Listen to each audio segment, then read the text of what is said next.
Give me back my wallet or I'm calling the cops.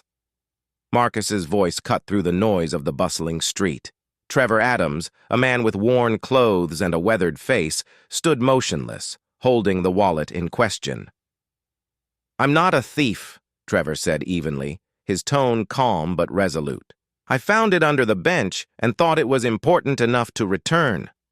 The skepticism in Marcus's eyes was palpable. His wallet, missing for hours, now sat in the hands of a disheveled stranger. It was too much of a coincidence. Check it, Trevor urged, pushing the wallet toward him. Marcus hesitated, then snatched it, flipping through its contents. The cash, cards, and business details were all intact. Slowly, realization and a hint of shame crept across Marcus's face. Why didn't you take anything? He asked, his voice softer. Trevor's gaze remained steady. Because it's not mine. Without waiting for more, Trevor turned and walked away, blending into the crowd. But for Marcus, the encounter wasn't over. Back at his office, Marcus couldn't focus. The stranger's calm demeanor lingered in his mind. Who was Trevor Adams? And why had he risked returning a wallet that could have easily been taken? Marcus pulled up his phone and scoured the internet for information about homelessness and acts of integrity. His findings revealed dozens of stories about those who'd gone unnoticed by society, yet performed incredible acts of kindness. Still, nothing specific about Trevor emerged. He stared at his business card, still tucked neatly in the wallet. An idea formed in his mind. Maybe there was more to the man than he realized. Perhaps instead of making assumptions, he could do something impactful. Meanwhile, Trevor sat on a bench near a small park, sketching in a worn notebook.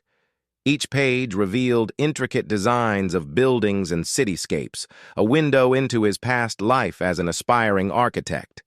That dream, once vivid, had crumbled after losing his family and his home in a tragic fire years ago. Forced to rebuild his life with nothing but the clothes on his back, Trevor had struggled against a system that seemed determined to keep him invisible. Still, he held on to his integrity and his love for design, even as the world dismissed him. Unbeknownst to Trevor, his life was about to take a surprising turn. Driven by curiosity and guilt, Marcus asked his assistant to find the man who returned his wallet. Days passed without any luck. Then Marcus's assistant stumbled upon a lead, a local shelter where a man fitting Trevor's description often stayed. Marcus decided to visit the shelter himself. When he arrived, he was struck by the stark reality of the place. Rows of worn cots and weary faces greeted him, each person carrying a story of hardship. He spotted Trevor sitting at a table, quietly sketching in his notebook. Trevor. Marcus approached cautiously. Trevor looked up, surprise flickering in his eyes. "What are you doing here?" Trevor asked. "I owe you more than an apology," Marcus began. "I misjudged you, and I think I can help." Marcus invited Trevor to coffee, eager to learn more about him. Initially reluctant, Trevor agreed.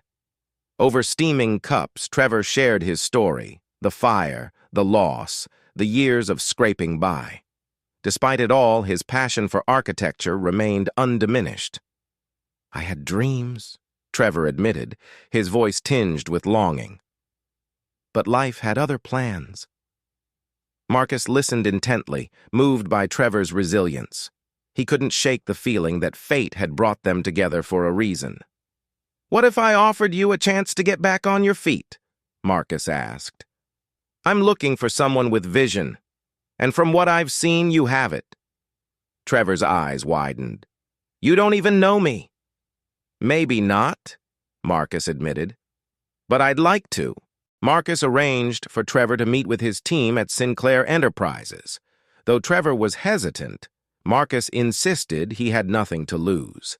On the day of the meeting, Trevor's nerves threatened to overwhelm him. It had been years since he'd stepped into a professional setting. When Trevor presented his notebook of sketches to Marcus's team, the room fell silent. The designs were stunning, innovative yet practical, with a unique perspective born from someone who had seen the world's edges. "These are incredible," one architect said, breaking the silence. "Where have you been hiding?" Trevor's confidence grew as the meeting progressed. By the end, Marcus extended an offer, a mentorship, and a role on an upcoming project. Trevor accepted, his heart heavy with hope and disbelief.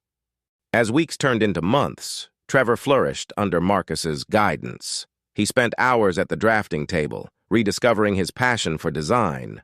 Marcus, too, found himself inspired by Trevor's unwavering determination. However, not everyone in the company welcomed Trevor's presence. Some employees whispered about his past, questioning Marcus's decision to bring him on board. Trevor heard the murmurs but refused to let them deter him. "Your work will speak for itself," Marcus reassured him, and it did. Just as things seemed to be falling into place, Trevor faced a setback. A former colleague from his past resurfaced, spreading false rumors about his character. The whispers grew louder, threatening to undo all the progress he'd made. Marcus stood by Trevor, demanding transparency and confronting the accuser directly. With evidence on his side, Trevor's name was cleared. The ordeal only strengthened his resolve. Trevor's designs began to gain recognition within the industry. One project, a community center for underprivileged neighborhoods, garnered particular praise. The center's unique design reflected Trevor's understanding of both struggle and hope. At the project's unveiling, Trevor stood alongside Marcus, overwhelmed by the applause. For the first time in years, he felt seen. Months later, Marcus invited Trevor to a charity gala. Dressed in a tailored suit provided by Marcus, Trevor felt out of place but grateful. As he mingled, he overheard a man, a prominent developer, speaking dismissively about homelessness. Trevor stepped forward, sharing his own experience. The room fell silent as he spoke, his words a powerful reminder of the resilience behind every face society overlooks. The same developer later sought Trevor's expertise for a high-profile project. Trevor agreed, but on one condition: the project must include affordable housing units. Marcus supported him, using his influence to ensure the deal went through.